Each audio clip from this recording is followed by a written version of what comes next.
الحمد لله نحمده ونستعينه ونستغفره ونؤمن به ونتوكل عليه ونعوذ بالله من شرور أنفسنا ومن سيئات أعمالنا من يهده الله فلا مضل له ومن يضلله فلا هادي له ونشهد أن لا إله إلا الله وحده لا شريك له ونشهد أن محمدا عبده ورسوله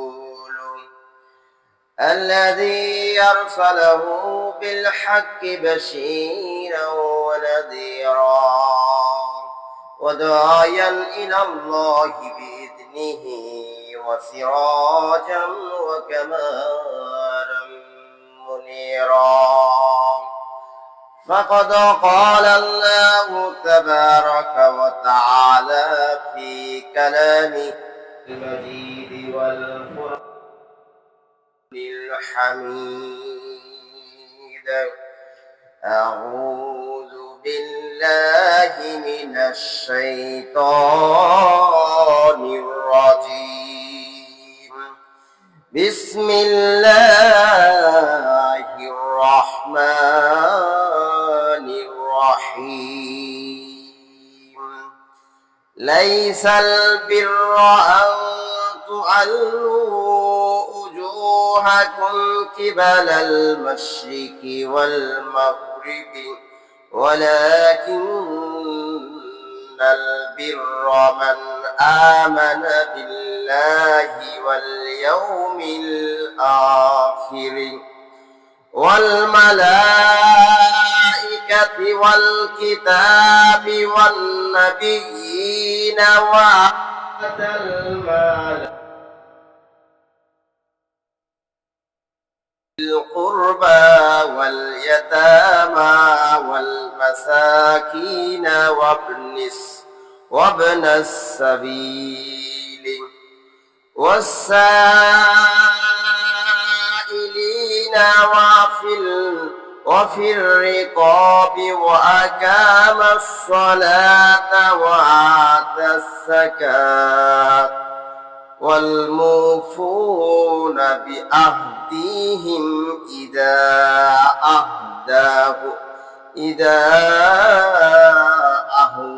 أهدوا والصابرين في البأساء والضراء وحين البأس أولئك الذين صدقوا وأولئك هم المتقون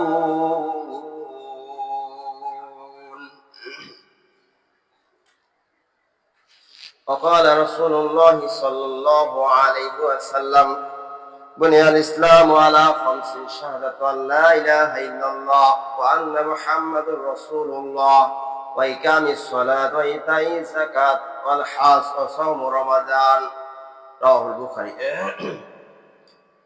প্রশংসা আল্লাহ তাআলার জন্য যে আল্লাহ সুবহানাহু ওয়া তাআলা সম্মান দেওয়ার মালিক, যে আল্লাহ সুবহানাহু ওয়া তাআলা অসম্মান করারও মালিক, যে আল্লাহ মানুষকে খাওয়ায় পড়ায় রিজিক দেয়, সে মহান রব্বুল আলামিনের প্রশংসা করি, সকলে বলি আলহামদুলিল্লাহ।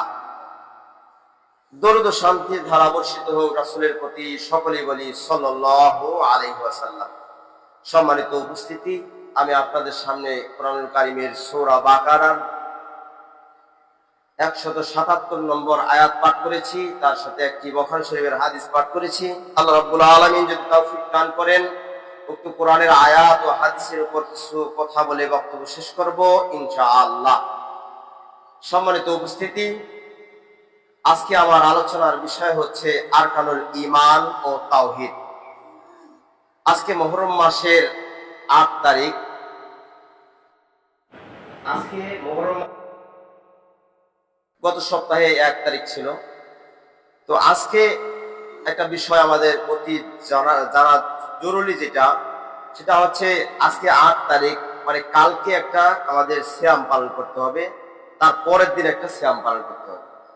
তো আজকে 8 তারিখ, আজকে সেহরি খেয়ে, আজকে রাত্রে সেহরি খেয়ে কালকে একটা সিয়াম রাখতে হবে, পরের দিন একটা সিয়াম দিতে হবে। তো এটা আমাদের জানতে হবে, আগে একটু পালন করার জন্য চেষ্টা করবেন ইনশাআল্লাহ।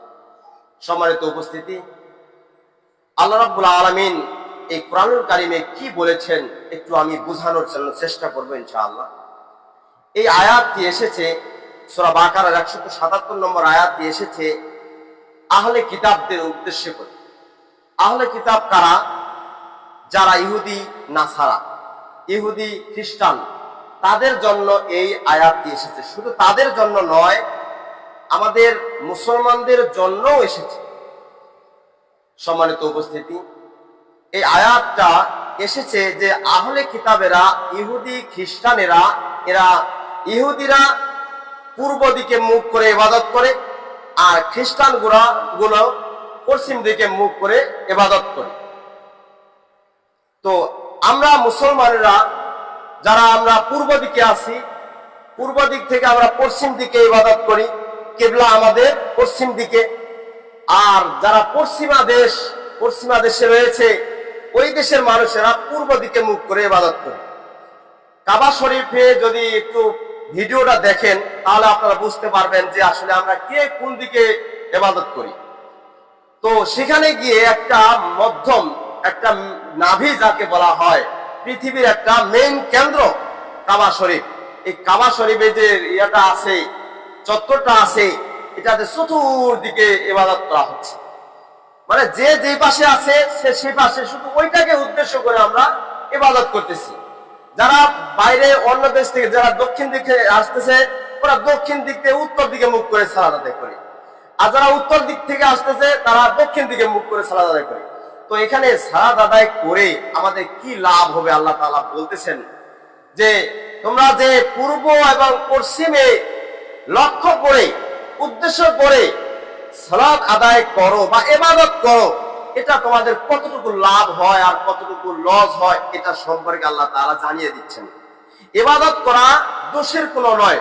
ইবাদত করা হচ্ছে আল্লাহকে ভয় করে, ইবাদত করা হচ্ছে আল্লাহর কিবলা ঘরকে লক্ষ্য করে, উদ্দেশ্য করে আমরা কিন্তু ইবাদত করি। এর মধ্যে তো কোনো দোষের নেই।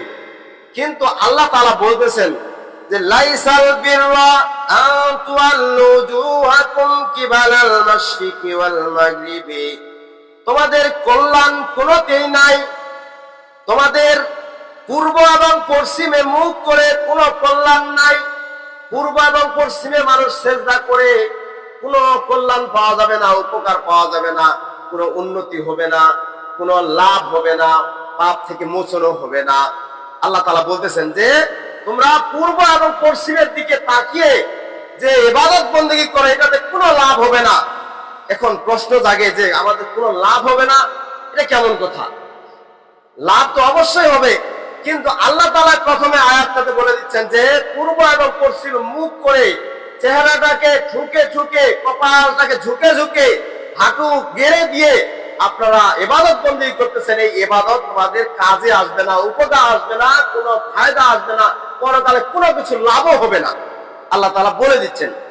এরপর আল্লাহ তাআলা বলেন ওয়ালাকিন্নাল বিররা মান আমানা বিল্লাহি ওয়াল ইয়াউমিল আখির।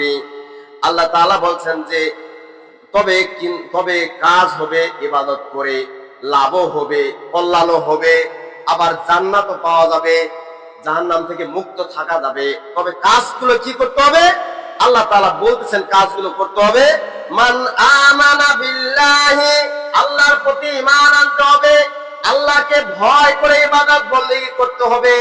যদি আল্লাহকে ভয় করে ইবাদত বন্দেগী করেন তাহলে কাজ হবে, না হলে পূর্ব এবং পশ্চিমে যত ইবাদত করেন কাজ হবে না।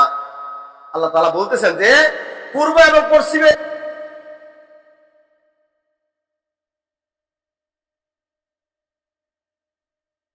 করেন, উত্তর পাশে মুখ করেন, তবে যদি অন্তরে বিশ্বাসটা না থাকে যে আল্লাহ এক, আল্লাহ তাআলা এক, আল্লাহ তাআলা ছাড়া আর কোনো আমাদের মাবুদ নেই, যদি এইটার বিশ্বাস না করে ইবাদত করেন তাহলে আসলে কোনো কিছুই লাভ হবে না। আল্লাহ তাআলা বলছেন অবশ্যই আল্লাহকে ভয় করে, আল্লাহর প্রতি ঈমান রেখে, অন্তরকে ভয় এনে যদি ইবাদতটা করা যায়, সালাত আদায় করা যায়, তাহলে আমাদের লাভ হবে, নচেৎ লাভ হবে না।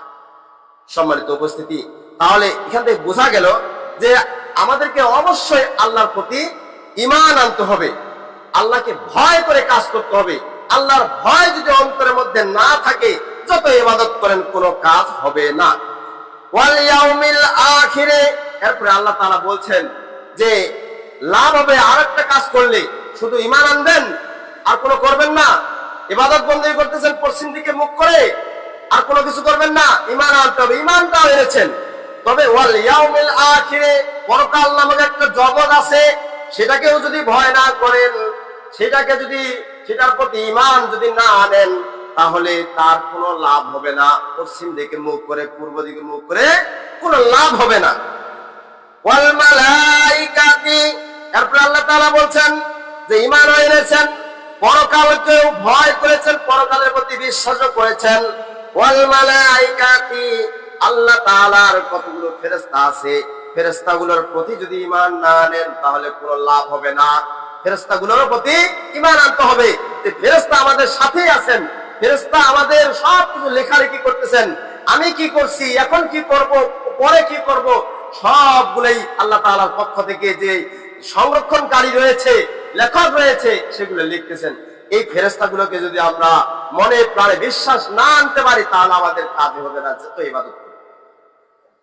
এরপর আল্লাহ তাআলা বলেন ওয়াল কিতাবি, এবং আল্লাহর পক্ষ থেকে যত আসমানি কিতাব এসেছে পৃথিবী সৃষ্টি হওয়ার পর থেকে, যে আদম আলাইহিস সালাম থেকে শুরু করে শেষ নবী পর্যন্ত যত কিতাব এসেছে, এই কিতাবগুলোকে মনে প্রাণে যদি বিশ্বাস না করেন, তাহলে এক পয়সা লাভ হবে না, যত ইবাদত করেন কোনো লাভ হবে না।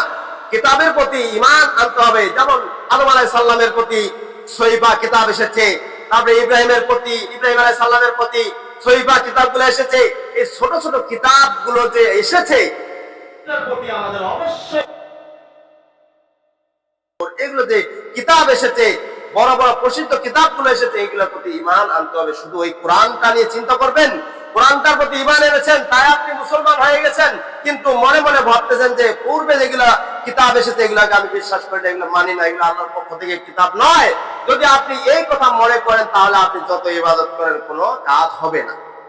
সম্মানিত উপস্থিতি, এখন আপনারা বলবেন যে যদি আমরা ওই পূর্বের কিতাবগুলোকে স্মরণ করি, পূর্বের কিতাবগুলোকে ঈমান নিয়ে আসি, তাহলে ওইগুলোর প্রতি তো ঈমান আনলে আমাদের ওইগুলোকে দেখে দেখে পড়ে পড়ে আমরা ওরা কি ইবাদত করেছে সেগুলো আমাদের ইবাদত করতে হবে।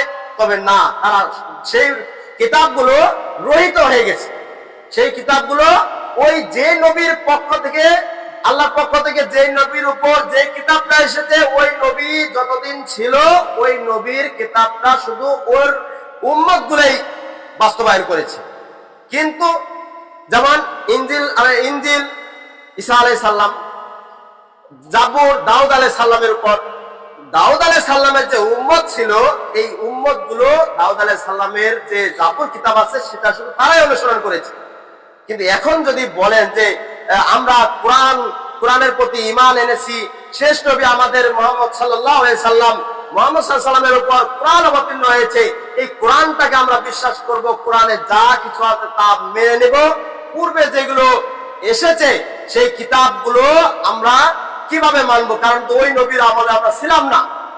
আল্লাহ তাআলা, আল্লাহ রাসূল বলেছেন যে সেই নবীর যে আমার পূর্বে যেগুলো নবী এসেছে তাদের প্রতি কিতাব এসেছে, এই কিতাবগুলো তাদের জন্যই বহাল ছিল, কিন্তু আমাদের জন্য সেটা গ্রহণযোগ্য নয়। যখন আর একটা কিতাব আল্লাহ তাআলার পক্ষ থেকে এসেছে, এটার প্রতি বিশ্বাস রেখে, এটার প্রতি ঈমান রেখে, এমনকি পূর্বের কিতাবগুলোকে বিশ্বাস রেখে আমাদেরকে ইবাদত বন্দী করতে হবে। এই বইয়ে, এই যে কোরআনে, এই কোরআনুল কারীমে তাওরাতের কথাও আছে, জাবুরের কথাও আছে, আগের সহিফাগুলোর কিতাব রয়েছে, এইগুলোর কথা আছে। যেমন আদম আলাইহিস সালামের ঘটনা এখানে আছে, এই কোরআনে আছে। আবার ঈসা আলাইহিস সালামের ঘটনা আছে, মুসা আলাইহিস সালামের ঘটনা আছে, ইব্রাহিম আলাইহিস সালামের ঘটনা আছে। সবকিছু ঘটনাগুলোকে লক্ষ্য করে কোরআনটাকে শেষ আসমানি কিতাব হিসেবে আখ্যায়িত করেছে আল্লাহ তাআলা। সম্মানিত উপস্থিতি, তো এই কিতাবটা হচ্ছে আল্লাহর পক্ষ থেকে শেষ কিতাব, এরপরে আর কোনো কিতাব হবে না। কিন্তু এরপরে আরো কিতাব আমাদের এই পৃথিবীর মধ্যে কতগুলো মানুষ আবার কিতাব তৈরি করে দিয়েছে। এই কোরআনের পরে আরো কিতাব এসেছে, যেমন কতগুলো আমাদের পাশাপাশি এলাকার ভাইগুলো যেমন বলতেছে আরো কিতাব এসেছে তাজকিরা। কোরআনের পরে আবারও কিতাব এসেছে তাজকিরা। আমরা মনে করি যে আমাদের নবী হচ্ছে সর্বদিক দিয়ে সর্বশ্রেষ্ঠ নবী হযরত মুহাম্মদ সাল্লাল্লাহু আলাইহি সাল্লাম, কিন্তু তারা বলে কি যে শেষ নবী হযরত মুহাম্মদ সাল্লাল্লাহু আলাইহি সাল্লাম নন। ডাইরেক্ট বলতেছে, রোহানি খাজাইন বইটা যদি আপনারা পড়েন তাহলে বুঝতে পারবেন, একেবারে সরাসরি বলেছে যে তিনি রাসূল হিসেবে মুহাম্মদ সাল্লাল্লাহু আলাইহি সাল্লাম নন, বরং তিনি একজন নবী হিসেবে এসেছেন। তার নাম হচ্ছে মির্জা গোলাম মোহাম্মদ কাদিয়ানী। তিনি একজন নবী, নাউজুবিল্লাহ বলবেন না? তিনি কোনদিন নবী হতে পারেননি। তারপর আল্লাহর পক্ষ থেকে আবার সেই তাজকিরা নামক কিতাবটা এসেছে। এভাবে বলতেছেন নাউজুবিল্লাহ। কোনদিন তার উপর ওহী নাজির হয়েছে এরকম কোন প্রমাণ পাওয়া যায় না। কোরআনে এরকম বাণী নেই যে আমার এই নবীর পরে হযরত মুহাম্মদ সাল্লাল্লাহু আলাইহি সাল্লামের পরে আরো একজন নবী আসবেন, তার প্রতি কোরআন ব্যতি রেখে আরো একটি কিতাব আসবে, সেটা তাজকিরা। এরকম যদি বর্ণনা থাকতো কোরআনের মধ্যে তাহলে একটা কথা ছিল, কিন্তু তারা নিজেই বানোয়াট কথা বলে যে আমাদের শেষ নবী হযরত মুহাম্মদ সাল্লাল্লাহু আলাইহি সাল্লামের পরে তিনি তো শেষ নবী নন, চলতে আছে সিলসিলা। যেমন আদম আলাইহিস সালামের পরে আরো নবী এসেছেন, সিলসিলা ভাবে চলতে আছে। ঈসা আলাইহিস সালামের পরে আরো নবী এসেছেন, চলতে আছে। সেই রকম ভাবে নবী আসা এখনো শেষ হয়নি। হযরত মুহাম্মদ সাল্লাল্লাহু আলাইহি সাল্লামের পরে আরো নবী আসতেছে। আর মির্জা গোলাম আহমদ কাদিয়ানীর পরে আরো আসতে পারে। তারা এই বিশ্বাসটা রাখে, এই আকীদাটা আসে। তো এই আকীদা নিয়ে যদি কেউ ইবাদত করে তাহলে তার ইবাদত কবুল হবে? পূর্ব এবং পশ্চিমের দিকে লক্ষ্য করে, কিবলার দিকে লক্ষ্য করে আপনি যদি ইবাদত করেন আর মনে প্রাণে বিশ্বাস করেন যে আরো নবী আসবেন, তাহলে আপনার এক ফোঁটাও, এক বিন্দু পরিমাণ ইবাদত আল্লাহর কাছে গ্রহণযোগ্য হবে না। সম্মানিত উপস্থিতি, আল্লাহ তাআলা এরপরে বলেন, ওয়ান্নাবিয়িনা, যত নবী এসেছেন পৃথিবীর মধ্যে, যত নবী এসেছেন সবগুলো নবীর উপর বিশ্বাস স্থাপন করতে হবে। যদি বিশ্বাস করেন তাহলে আল্লাহ তাআলার পক্ষ থেকে যা ইবাদত বন্দেগী আছে যেগুলো আপনারা করেন বা আমি করি সবগুলোই কাজে লাগবে যদি আমরা নবীগুলোকে বিশ্বাস করি মনে প্রাণে।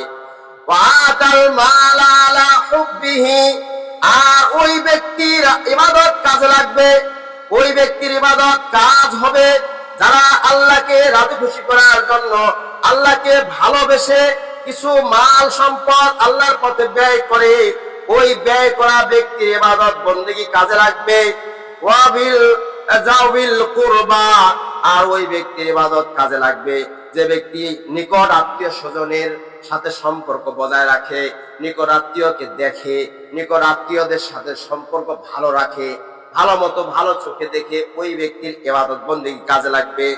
ওয়াল ইয়াতামা, আর এতিমদেরকে লক্ষ্য করে এতিমদের যত সুখ দুঃখ আছে সেগুলোকে ভালো মতো দেখাশোনা করে, যে ব্যক্তি এতিমের হক ষষ্ঠ মতো ভালো মতো আদায় করে, এতিমের হক সুন্দরভাবে বুঝিয়ে দেয়, ওই ব্যক্তির ইবাদত কাজে লাগবে।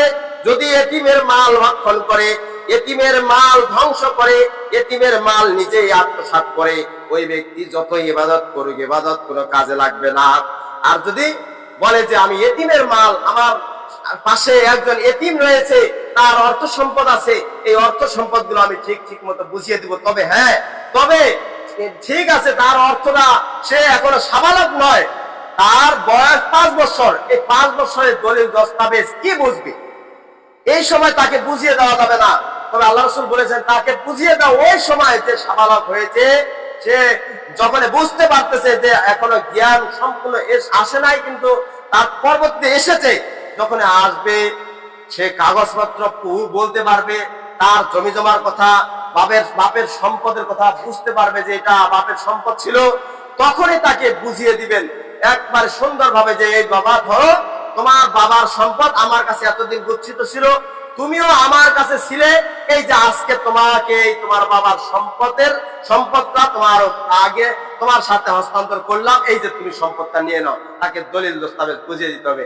আর যদি মনে করেন যে আমার কাছে খায়, এতদিন থেকে খাইয়েছিলাম, আমার কাছে আছে, আমার কাছে সম্পদ সবগুলো আমার কাছে আছো, যতদিন বাঁচে থাকবে আমার কাছে থাকবে, দলিলগুলো আমার ঘরে থাকবে, কতটুকু সম্পদ আমি তাকে বুঝিয়ে দেব না, যদি এরকম মনে করেন, তাহলে যতই ইবাদত করবেন আপনার কোনো কাজ হবে না।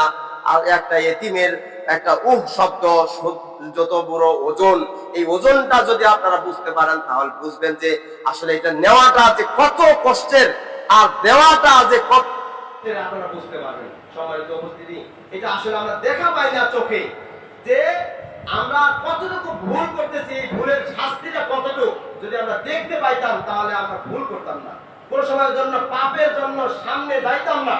একটা পাপ সামনে হচ্ছে, এই পাপটাকে নিবারণ করার জন্য যত অস্ত্রের দরকার হয় আপনারা অস্ত্র ব্যবহার করবেন, যদি পাপের যে শাস্তিটা আছে এটা যদি আপনারা অনুভব করতে পারেন বা দেখেন কোন সময়ের জন্য। সম্মানিত উপস্থিতি, এই দেখাটা তো আমাদের অবশ্যই দেখাবেন তিনি, যে কিয়ামতের ময়দানে আল্লাহ তাআলা অবশ্যই আমাদের জন্য শাস্তির যে কারখানা রেখেছেন, এটা অবশ্যই আমাদেরকে দেখাবেন। তবে আগে যদি দেখানো হয়, তাহলে সবাই তো জান্নাতি হবে, আল্লাহ তাআলার কাছে সবাই জান্নাতি হবে, তাহলে জাহান্নামে যাবে। সম্মানিত উপস্থিতি, আল্লাহ তাআলা কোশ্চেন ফাঁস করে দিয়েছেন, কোরআনুল কারীমে যত কোশ্চেন আছে সবগুলো ফাঁস করে দিয়েছেন, যে আমার আদম সন্তান যে যতগুলো আছে সবগুলো পড়ে বুঝে আমল করে তারপরে আমার কাছে আসবে, তারপরে আমি বিচার ফয়সালা করে তাকে জান্নাতে দেব জাহান্নামে দেব, সেটা আমার এখতিয়ার। কিন্তু এর মধ্যে যদি মনে করেন যে আল্লাহ তাআলা পরবর্তীতে আছেন কি না আছেন, যদি এই মনে করে ইবাদত করেন, তাহলে কাজ হবে না। পূর্ণ পশ্চিমে ইবাদত করে সিজদা করে কোনো লাভ হবে না। আল্লাহ তাআলা এরপরে বলেন ওয়াল মাসাকিনা, এবং মিসকিনদের ভালোমতো দেখাশোনা করেন। আশেপাশে গ্রামের মিসকিন রয়েছে, আসলে মিসকিন বলতে আমরা শুধু দুই একটা মানুষকে বুঝি। মিসকিন তারাও যারা যে মিসকিন, তার যার বাবা ছেলে সন্তান নেই বা অর্থ সম্পদ কিছুই নেই, বাড়িঘর ঠিক মতো নেই, শুধু মানুষের জমিতে থাকে, আমরা মনে করি এটাই মিসকিন। মিসকিন না, মিসকিন হচ্ছে ওই ব্যক্তি যে অভাবী ব্যক্তি, সে অভাব তার মনের ভিতর পুষে কিন্তু মানুষকে প্রকাশ্য করে না, ওই মানুষকে যে প্রকাশ করে না ওই ব্যক্তি হচ্ছে মিসকিন। সম্মানিত উপস্থিতি, বুঝতে হবে যে মিসকিনটা কে, যে অন্তরের মধ্যে অভাব আছে, ও বুঝতে পারতেছে যে আমার অভাব খুব, কিন্তু মানুষের কাছে শরমে বলে না যে আমার অভাব, আমাকে কিছু দেন, সে চাইতে পারে না। এই যে চাইতে পারে না ওই ব্যক্তি হচ্ছে মিসকিন। দেখবেন যে কতগুলো মানুষ একবারে জীর্ণ শীর্ণ হয়ে বসে থাকে, তার বাড়িঘর আছে ঠিক মতো 3 বেলাও খাইতে পারে, কিন্তু খাইলেও সে ঠিক মতো মানে মানুষের কাছে দেনা পাওনা করে খায়, কিন্তু বোঝা যাচ্ছে মানুষ বুঝে যে ও যে খাচ্ছে কিভাবে খাচ্ছে, ও মানুষের কাছে দেনা পাওনা করে খাচ্ছে, হাওলাত করে খাচ্ছে, কিন্তু এটা দিবে কিভাবে, এটা যদি আপনাদের চোখে বা আমার চোখে পড়ে, তাহলে মনে করতে হবে এই ব্যক্তিরা যে মিসকিন। অবশ্যই মিসকিনদেরকে যারা সম্মান করে, মিসকিনদের সামনে যারা এগিয়ে আসে, মিসকিনের অভাব দূর করার জন্য চেষ্টা করে, ওই ব্যক্তি যত ইবাদত করবে আল্লাহর কাছে গ্রহণযোগ্য হবে। আর যদি মিসকিনদের সামনে না আসে, মিসকিনদের অভাব না বুঝে যতই ইবাদত করেন, শুধু নিজেরটা চিন্তা করবেন যে আমি ঠিক আছি, সব ঠিক, এটা যদি মনে করেন, তাহলে যত ইবাদত করেন কাজ হবে না। সম্মানিত উপস্থিতি, অবশ্যই মিসকিনদেরকে দেখতে হবে। এরপর আল্লাহ তাআলা বলেন ওয়াবনাস সাবিলে, এবং আল্লাহর পথে যারা পথিক, যারা সফর ব্যক্তি, সফরকারী ব্যক্তিকে যে কিছু সহযোগিতা করে, এই সহযোগিতাকারী ব্যক্তিকে আল্লাহ তাআলা ক্ষমা করবেন, এমনকি আল্লাহ তাআলা তাকে ভালোবাসবেন। সম্মানিত উপস্থিতি, তাহলে এখানে বোঝা গেল যে আপনি সাবিল বলতে যে আল্লাহর পথে যারা পথিক, যারা সফরকারী ব্যক্তি যদি বিপদে পড়ে যায়, যে এমন সম্পদ নিয়ে এসেছে হাতে, সে আল্লাহর পথে কাজ করে, যে দূর থেকে এসেছে, মানুষকে দাওয়াত দিচ্ছে ইসলামের, এমনকি ভালো কাজ করে বেড়াচ্ছে বা কিছু নসিহত করে বেড়াচ্ছে, এই ব্যক্তি হচ্ছে সফরকারী ব্যক্তি। এখন সফর করতে এসে দেখা গেল যে এই ব্যক্তি অর্থ সম্পদ সব নষ্ট করে ফেলছে, মানে শেষ হয়ে গেছে, তার হাতে আর কিছু নেই, কিন্তু আপনার কাছে এসেছে যে ভাই আমি আমার বাড়িতে কিভাবে যাব, আমি যেখানে থাকি যাওয়ার কোনো পথ নেই, আমাকে একটি ব্যবস্থা করে দেন। আপনি যদি সম্পূর্ণ তার যাওয়ার ব্যবস্থা করে দেন, তাহলে আল্লাহ তাআলা খুশি হবেন।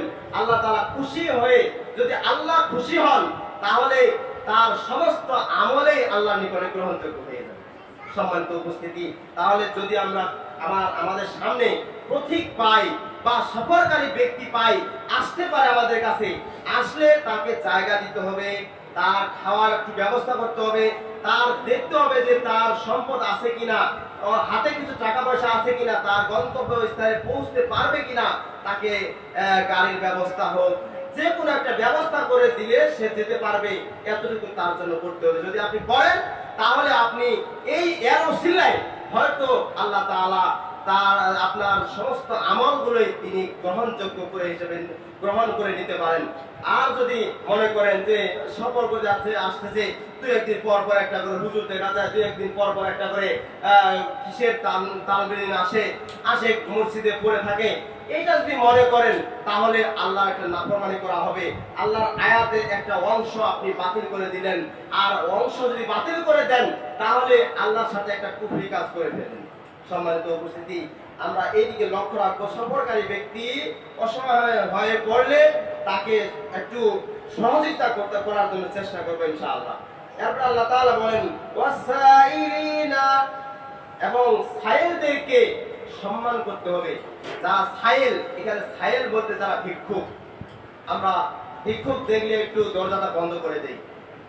যখন একটা ভিক্ষুক আসে কিছু টাকা পয়সা নেওয়ার জন্য, বা একটা এক মুঠ চাউলের জন্য, বা এক কাপ চাউলের জন্য আসে, ঘরের দরজায় বাড়ির দরজায় দাঁড়িয়ে একটু বলে, মা চারটা ভিক্ষা দেন, কিছু দেন, আমাকে সহযোগিতা করেন, তো এই সময় বলে কি নাই নাই, যা কিছু নেই, আজকে মাফ করে দিস বাবা, আজকে মাফ করে দিস, এই কথা বলি। আসলে এটা বলাটা ঠিক। ওর কাছে মাফ চাইলেন মানে এই এক মুঠ চাউলের জন্য, এক পট চাউলের জন্য আপনাদের কাছে আসছে, আর আপনি বলে দিলেন যে আপনি আমাকে মাফ করে দেন। ও মাফ করে দেওয়া কি? আল্লাহ তাআলা যদি মাফ না করেন, তো ও মাফ করে দিয়ে কি করবে? সম্মানিত উপস্থিতি, বুঝতে হবে, ভিক্ষুক যদি আসে আমাদের বাড়ির দরজার দ্বারে যদি দাঁড়িয়ে থাকে, তাড়াতাড়ি তাকে চেষ্টা করবেন যে পারেন তাকে খুশি মনে হাসি মুখে তাকে কিছু দেওয়া, দিলেই সে চলে যাবে।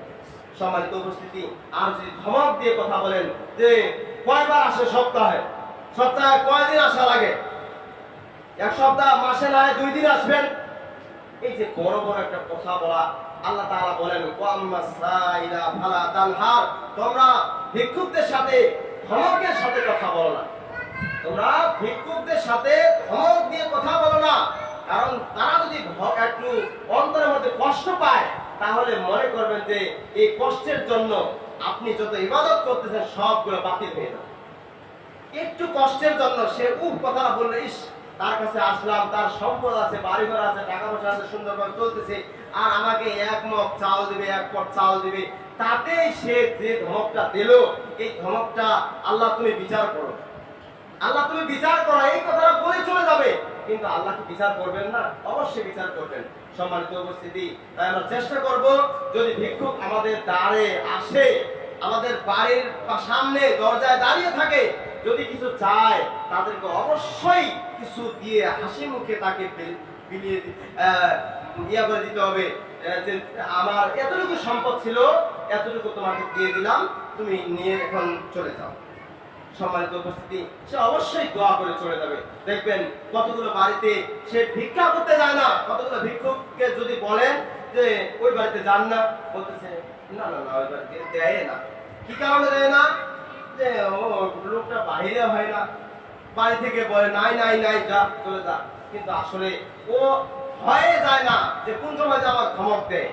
দেখেন ভিক্ষুক তো দেখে যে এই বাড়িটাতে গেলে পাবো, আর যেই বাড়িটাতে পাবে ওই বাড়িটাতে কিন্তু যায়, ও কিন্তু ঘুরে ঘুরে তার অভ্যাস যে আমি যে বাড়িতে যাব সেই বাড়িতে পাবো, আর এমন বাড়িতে যাব ওই বাড়িতে কিছু পাবো না। যদি আধা ঘন্টা যায় ওখানে বসে থাকি তো এক মগ চাউল আসবে না, কিছু টাকা পয়সা আসবে না, অতএব সেখানে বসে থেকে আর লাভ নেই। তো পরবর্তীতে ওকে যদি জিজ্ঞাসা করা হয় ওই বাড়িতে যান না কেন, বলতেছে ওই বাড়িতে যাবো কি, যে ধমক দিয়ে কথা বলে ওই বাড়িতে যায় আমার লাভটা কি হবে তা আমার দরকার নেই। ওখানে বাবা তো ধমক না শুনে আরো 10টা বাড়িতে যদি ঘোরা বেশি ভালো।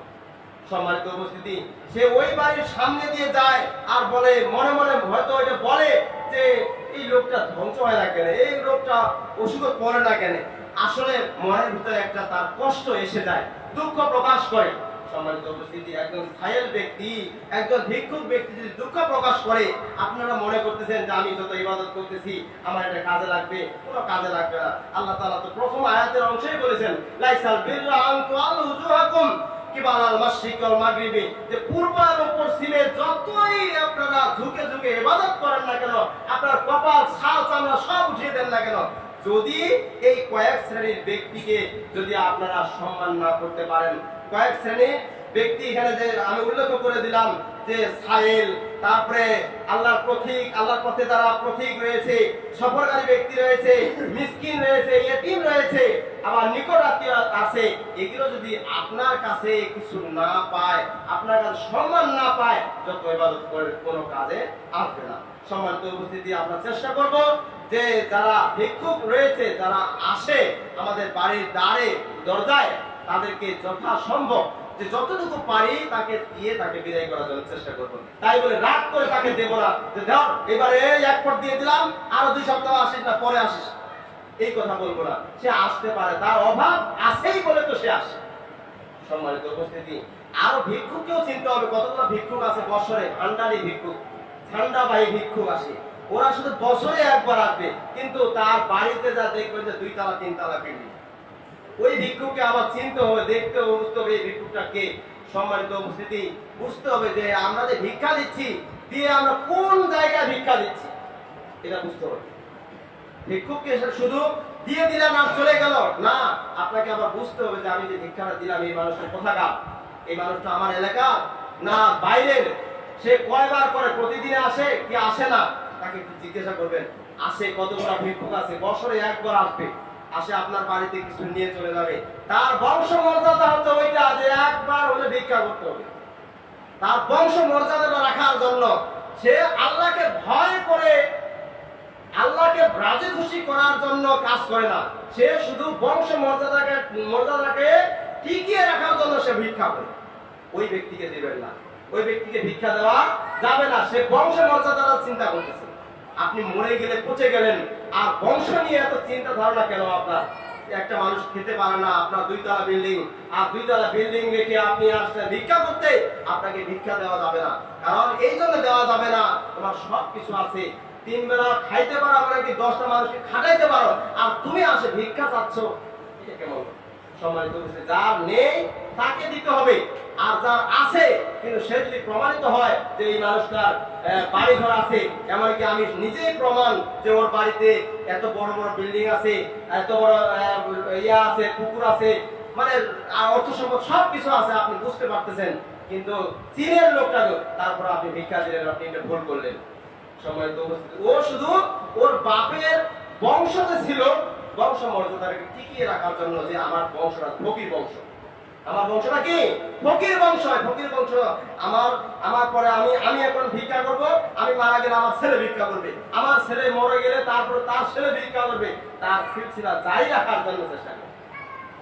সম্মানিত উপস্থিতি, এমন শোনা গেছে যে ওই যে আমাদের ঠাকুরগা পার হয়ে একটা শিবগঞ্জ বাজারে তাদের ভিক্ষা করার একটা ধরন আছে। কেমন?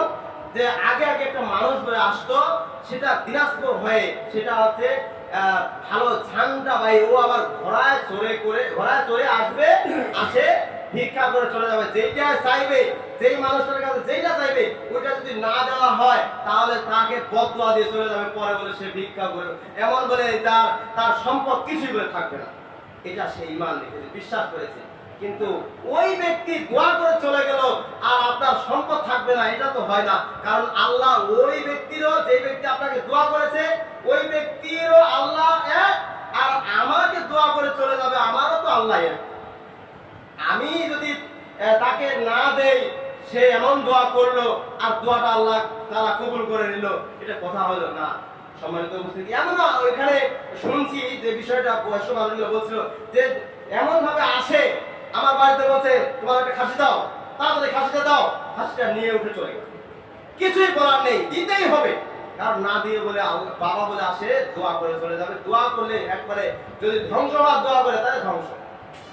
এমন আমার কতগুলো মানুষ, বয়স্ক মানুষ বলে যে ওই যে অমুক পরিবারটা এমন ধ্বংস হয়ে গেছে, কারণ ওই বাবা কিছু দেয়নি তো এই জন্য ধ্বংস হয়ে গেছে। সম্মানিত উপস্থিতি, আল্লাহর পথে না খরচ করে ওই বাবার পথে খরচ করে আপনার কি লাভ হবে? ওই বাবা নিজের জীবনটা চিন্তা করতে পারে না যে আমি এখন দাঁড়িয়ে আছি, কিছুক্ষণ পরে দাঁড়িয়ে থাকবো কি না, সেটা সে চিন্তা করতে পারে না। ও কখন মরবে, কখন তার কোন জায়গায় তার মৃত্যু আসবে, সেই বাবা বুঝে না, ও বলতে পারে না। আর ও দোয়া করে দিয়ে গেল, তার দোয়াটা কাজে লাগে। এটা আজগবি কথাবার্তা। সম্মানিত উপস্থিতি, ওই ভিক্ষুকে কোনো কিছু দেওয়া যাবে না। সম্মানিত উপস্থিতি, ওই ভিক্ষুক হচ্ছে বংশ মর্যাদা রাখার জন্য ভিক্ষা করে দেয়। এরপরে আল্লাহ তাআলা বলেন ওয়াফির রিকাবি, মানে দাস মুক্তি করে। এমন কতগুলো মানুষ রয়েছে যে অর্থ সম্পদওয়ালা ব্যক্তি আছে, সে কিছু দাস রেখেছে, কাজের লোক রেখেছে, কিন্তু তাকে টাকার বিনিময়ে রেখেছে, তাকে একটা মুক্ত করেছে। বা কেউ আসে, দেখা যাচ্ছে যে এই ব্যক্তিরা টাকার জন্য তার বাড়িতে 5 বছর বাড়ি মানুষটাকে মুক্ত করে দিচ্ছে। এটা হচ্ছে দাস মুক্তি। মানে আগে আগে মানুষ বছর বাড়ি থাকতো, 5,000, 3,000, 2,000 টাকা বছর থাকতো। এই থাকাতে আরো তো ব্যক্তি আসে, দেখতেছে এই ব্যক্তিরা 1 বছর কাজ করবে, এটা চাঁদা কথা, 1 বছর কাজ করা সম্ভব না। তো ওই ব্যক্তি দেখতেছে না, আমি এই ব্যক্তিটাকে মুক্ত করে দেব। মানে ও 4-5,000 টাকা আগে নিছে, তো ওই ব্যক্তি আসে 4-5,000 টাকা দিয়ে বললো যে আমি তোমাকে মুক্ত করে দিলাম, তুমি আজকে থেকে অন্য জায়গায় কাজ করতে পারবে। এই মুক্ত করে দেওয়ার জন্য আল্লাহ তাআলা খুশি হয়ে যান। সুবহানাল্লাহ বলবেন না? সম্মানিত উপস্থিতি, বুঝতে হবে যে কেউ অভাবে পড়েছে, আপনি কিছু টাকা দিয়ে তাকে হেল্প করলেন, এটাও আপনার কাজে লাগবে, এটা সদকায়ে জারিয়া, এটা থাকবে। সে দাস মুক্তি করেছে, এটা কি সদকায়ে জারিয়া হবে না? এটাও সদকায়ে জারিয়া হয়ে যাবে। সম্মানিত উপস্থিতি, এরপর আল্লাহ তাআলা বলছেন যে ওয়াকামাস সালাতা, এবং সালাত কায়েম করে। ওই সালাত কায়েম করা ব্যক্তি, যে ব্যক্তি 5 ওয়াক্ত সালাত আদায় করে, ওই সালাত আদায় করা ব্যক্তিকে আল্লাহ তাআলা ক্ষমা করে দিবেন। এমনকি তার পূর্বে যত আমল করেছে সেই আমলগুলো আল্লাহর নিকটে গ্রহণযোগ্য করে নেবেন। এরপর আল্লাহ তাআলা বলেন ওয়া আতা যাকাতা, এবং যাকাত দিয়েছে, মন থেকে যাকাত দিয়েছে। যে ধন সম্পদ তার আছে, এমনকি মালের যাকাত দিয়েছে, যে যতটুকু ধান পেয়েছে সেটা হিসাব করে যাকাত বের করে আল্লাহর পথে দিয়ে দিয়েছে। যদি এরকম ব্যক্তি হয়, তাহলে এই ব্যক্তি পূর্বে আরো যত ইবাদত করবে, শুধু যাকাতটা তো এটা ইবাদত, ঠিক আছে, এটা তো সওয়াব পাবে, এর সাথে যেগুলো ইবাদত আরো অন্যান্য করবে, ভালো কাজ করবে, সেই কাজগুলোর বিনিময়ে আল্লাহ তাআলা কাল কিয়ামতের ময়দানে, হাসরের ময়দানে দিয়ে দিবেন। এরপর আল্লাহ তাআলা বলেন ওয়াল মুফুনা বিআহদিহিম ইদা আহদু, এমনকি কেউ যদি ওয়াদা করে, ওয়াদা ঠিক পর্যায়ে, যে আমি 500 টাকা তোমার কাছে নিয়েছি, এই 500 টাকা আগামী সপ্তাহে শুক্রবার সকাল 10টার মধ্যে তোমাকে দিয়ে দেব। যদি 10টার মধ্যে আপনি দিয়ে দেন, তাহলে আপনার ওয়াদা খেলাফ হবে না, ওয়াদা পূর্ণ হয়ে যাবে। এই ওয়াদা পূর্ণকারী ব্যক্তিকে আল্লাহ তাআলা ভালোবাসেন। আর এই ওয়াদাকারী ব্যক্তি যদি ইবাদত করে, যত ইবাদত করবে সবগুলোই আল্লাহ তাআলা গ্রহণযোগ্য হিসেবে তার ইবাদতটা নিয়ে নেবেন, আর ফেরেশতাগুলো তার ইবাদতটা লিখে নেবেন। সম্মানিত উপস্থিতি, আর যদি ওয়াদা করেছেন যে সামনের সপ্তাহে সকাল 10টার সময় দেওয়ার কথা, সেই জায়গায় আপনি টাকা দিচ্ছেন সকাল 10টা 11টার সময়, আপনি 1 ঘন্টা ওয়াদা খেলাপ করলেন, মানে কি আল্লাহর একটা বিধান নষ্ট করলেন, লঙ্ঘন করে চলে গেলেন। সম্মানিত উপস্থিতি, ওয়াদা করতে হবে একবার ঠিক পর্যায়ে। যদি ওয়াদাটা খেলাফ হয়ে যাওয়ার মতো, তাহলে তার পূর্বে তার কাছে যাইতে হবে, ভাই আমি আপনার কাছে 500 টাকা নিয়েছিলাম, সেই 10টার সময় দেওয়ার কথা ছিল, আমি 9টার সময় এসেছি, এই জন্য এসেছি ভাই, আজকে আমি টাকাটা তোমাকে দিতে পারতেছি না, আমাকে একটু সময় দেন। আবার সময় নিয়ে, তার সময়টাকে বাড়িয়ে নিয়ে আবার চলে আসতে পারবেন। আরো এইভাবে যদি আরো সময় পাবেন না, আরো পরবর্তীতে আরো সময় নিচ্ছেন, যে পারেন না এখন, তাই মানুষ তো আর একেবারে আপনাকে গলা টিপে ধরবে না যে এখানে দিতেই হবে, না যেতে বাধ্য দেওয়া হবে না। সম্মানিত উপস্থিতি, তাহলে এই ব্যক্তি যে ওয়াদা করলে ওয়াদা খেলাপ করে না, এই ওয়াদা খেলাপ না করা ব্যক্তি আল্লাহ তাআলার কাছে যত ইবাদত করবে একটু এই ইবাদতটা আল্লাহর নিকটে গ্রহণযোগ্য। আর ইবাদত খেলাপ করবে, একটা ওয়াদা খেলাপ করবেন, তত ইবাদত করলেন কোনো লাভ হবে না। ওই যে আল্লাহ তাআলা প্রথমে আয়াতে বলেন লাইসাল বিররান তুআল্লু উজুহাকুম কিবালাল মাশরিকি ওয়াল মাগরিব, শেষ। আর ইবাদত কোনো কাজে হবে না। সম্মানিত উপস্থিতি, এরপরে একটি আয়াতের অংশ আছে, সম্মানিত সবটা বুঝাই দিচ্ছি। ওয়াসাবিনা ফিল বাসি ওয়াদ-দাররাই ওয়া হিনাল বাসি। আর ওই ব্যক্তির ইবাদত কবুল করেন যে ব্যক্তি অর্থ সংকটের সময় ধৈর্য ধারণ করে, ওই ব্যক্তি যুদ্ধের সময়, রোগ ব্যাধির সময় ধৈর্য ধারণ করে, ওই ব্যক্তির ইবাদত আল্লাহর নিকটে কবুল হয়ে যায়। যে ধৈর্য কেমন, যে অর্থ সংকট, টাকা পয়সা নাই, এই সময় ধৈর্য ধারণ করতেছে, টাকা পয়সা নাই, এক সময় তো আসবে। আবার যুদ্ধ শুরু হয়ে গেছে, যেমন ফিলিস্তিন আর ইরান, আবার ইসরায়েল যুদ্ধ শুরু হয়ে গেছে। ফিলিস্তিনের মানুষগুলোর বর্তমান অবস্থা যদি দেখেন, তারা শুধু কিচ্ছু চায় না, শুধু বলে যে আমরা বাঁচতে চাই। তারা টাকা পয়সা অর্থ সম্পদ কিছু চায় না, শুধু বলতে চায় আমরা বাঁচতে চাই। তারা বাঁচার জন্য চিন্তা করে। আর আমাদের বাংলাদেশ কত সময় টাকা পয়সা আসবে, কোন সময় টাকা পয়সা আসবে, এই নিয়ে চিন্তা ধারণা করে। সম্মানিত উপস্থিতি, যারা এই যে যুদ্ধের সময় ধৈর্য ধারণ করে, যে আল্লাহ তাআলা আমাকে সৃষ্টি করেছেন, আল্লাহ তাআলা আমাদেরকে মৃত্যু দিবেন, এই যুদ্ধ এসেছে, আপনার সামনে বিপদ এসেছে, আপনি এই সময় ধৈর্য ধারণ করতেছেন। আমাকে বলছে যে আমার বাড়িতে গরু ছাগল মরে যাচ্ছে, গরু ছাগল অসুখে শেষ, এরকম আমার কথা বলছে আজকে। সম্মানিত উপস্থিতি, এই সময় আমাদেরকে ধৈর্য ধারণ করতে হবে। ধৈর্য ধারণকারী ব্যক্তিকে আল্লাহ তাআলা পছন্দ করেন, তার ইবাদতগুলো কবুল করেন। সম্মানিত উপস্থিতি, বিপদের সময়, রোগের সময় এবং যুদ্ধের সময় অবশ্যই আমাদেরকে ধৈর্য ধারণ করতে হবে। যদি আমরা ধৈর্য ধারণ করি, তাহলে আল্লাহ তাআলা বলেন ওয়া উলাইকা হুমুল মুত্তাকুন, ওই সমস্ত ব্যক্তিই হচ্ছে মুত্তাকি, পরহেজগারী ব্যক্তি। সম্মানিত উপস্থিতি, আয়াতের এই কয়েকটা বিষয় বললাম, যে আমরা চেষ্টা করব এই বিষয়গুলোকে লক্ষ্য করে ইবাদত বন্দেগী করার। আর যেগুলো আমাদের মধ্যে নেই বা আমরা অবহেলা করি, সেগুলো আমরা আমাদের কাজের মধ্যে নিয়ে আসবো। এমনকি মানুষকে কষ্ট দেব না, আর ইবাদত বন্দেগী ঠিক মতো করবো, বা সালাত আদায় করার জন্য চেষ্টা করবো। আল্লাহ তাআলা আমাদেরকে সকলকে আল্লাহর ইবাদতগুলো ঠিক পরিমাণ মতো ইবাদত করার তৌফিক দান করুন। সকলে বলি আল্লাহুম্মা আমিন। এগুলো আলোচনা শেষ করেছি। ওয়া আখিরু দাওয়ানা আলহামদুলিল্লাহ।